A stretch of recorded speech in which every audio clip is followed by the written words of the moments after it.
congofrance.com. Biso na bango, bango na biso na bango. Ekara molai. Congofrance.com. Site ya solo masolo ya danger. Masolo ya kitoko. Titre short le spectateur Nabi vraiment vous avez belé à Colande mission Nabi sur na Congo France là vraiment je vois mon boss Josué Didi Dipumba hein grosse moulin maintenant ko bingete commercial bazua puis je vois encore notre manager monsieur Junior Bookson Bukasa Ampero ah quand on ba grosse moulin na sina ina kangi ba fito avant ba leke fo ba senga ngandela keba so ba senga te ba olekate po mikolo na remema bango tout na système ya watis de topo ba bi 2016 oyo to koyoka mutute grosse moulin azula rabino toujours ba information na source na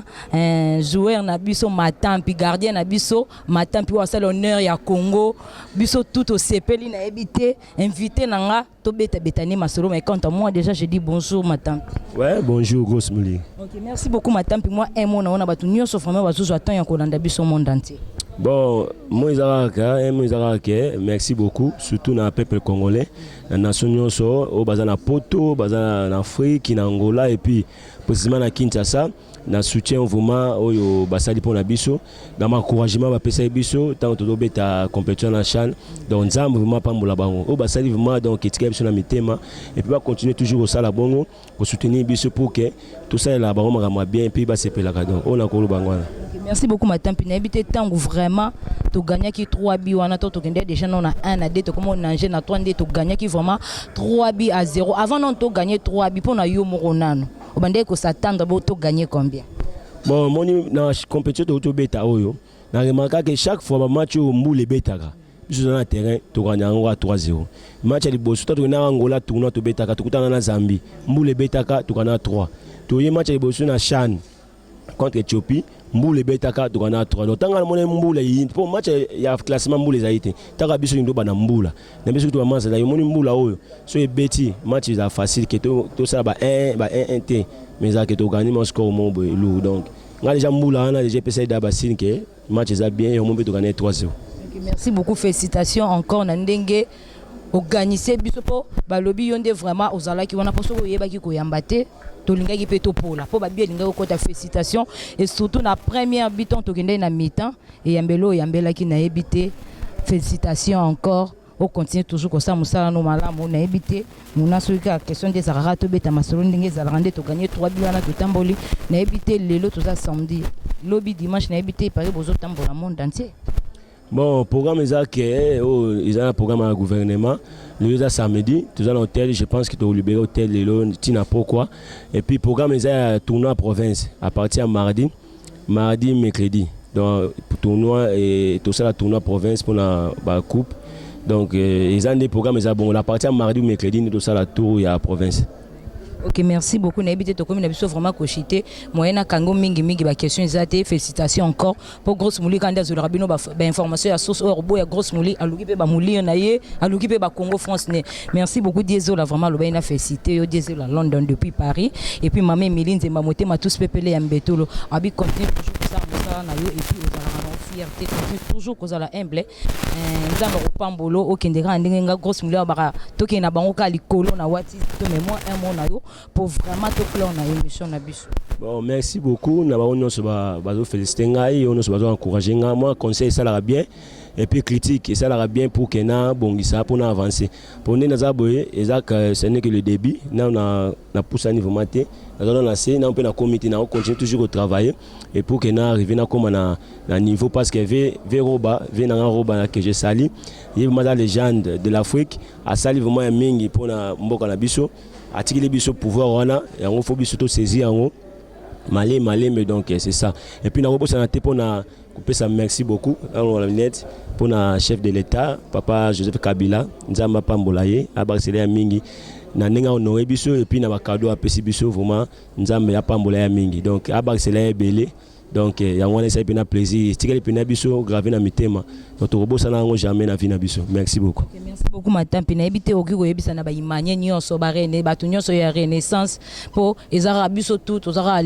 bon moko tozara famille moko tozara mboka moko ko yebisa na ba imanye nyonso na ba renaissance soigner. Bon, pour la imani nous, on a équipe na Zali, club nangai. Donc on a ça merci beaucoup na soutien parce que on vraiment ba soutenir ngapé pour na combattre lelo na équipe nationale wana appui na ba on ba conseil na ba on plus c'est important to que ne playoff. Donc tous à la soudé sur na biso te objectif na biso et ça que l'année prochaine to beta Coupe d'Afrique et puis to parmi les 3 premiers na playoff ça facilité mais tout ça l'effort et ça objectif na biso pour que to coma donc et puis Renaissance donc supporter sur la Renaissance merci beaucoup na soutien na bino ba mbote belé bo continue toujours pour pour l'équipe les qui na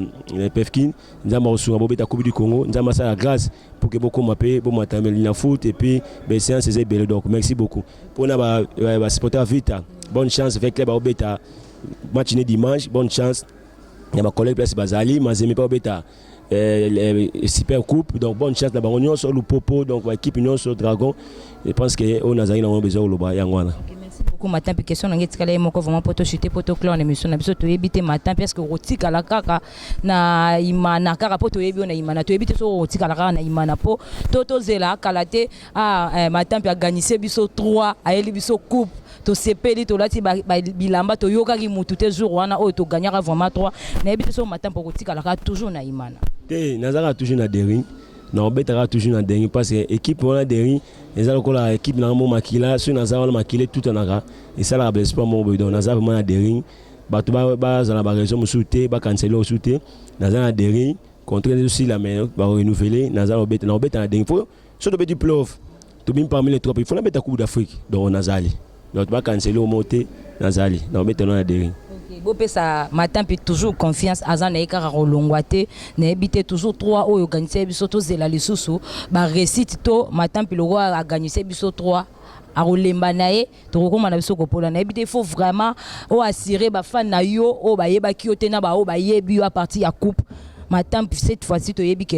to gagner 3 mais cette fois-ci matin pour promettre biso lisusu na ba match mususu etikalini pour vraiment to chiter to clan émission. Bon on a promettre gars izarake ba na ba supporter na biso nyonso na meke déjà to gagner ça du plaisir fête l'équipe mais to zonga la musala to zonga la boulot continue parce que né na lobby playoff zo bande ngana on continue toujours au travail nenga na travaillaka pour que na maintenir forme et puis na toujours le colo donc on a bongo na travailler kaka o c'est l'équipe total score playoff ndé yango c'est important pour la supporter na biso nyonso ya dernier pe objectif na biso nyonso to beta Coupe d'Afrique année prochaine. OK merci beaucoup matin papi boyate po aza déjà occupé na vite matin so relaxa na boyate aboya na binote muna benda ngo matin aza vraiment occupé po oya roya vraiment veut dire kosopa et merci beaucoup à Joli Mousseyi basi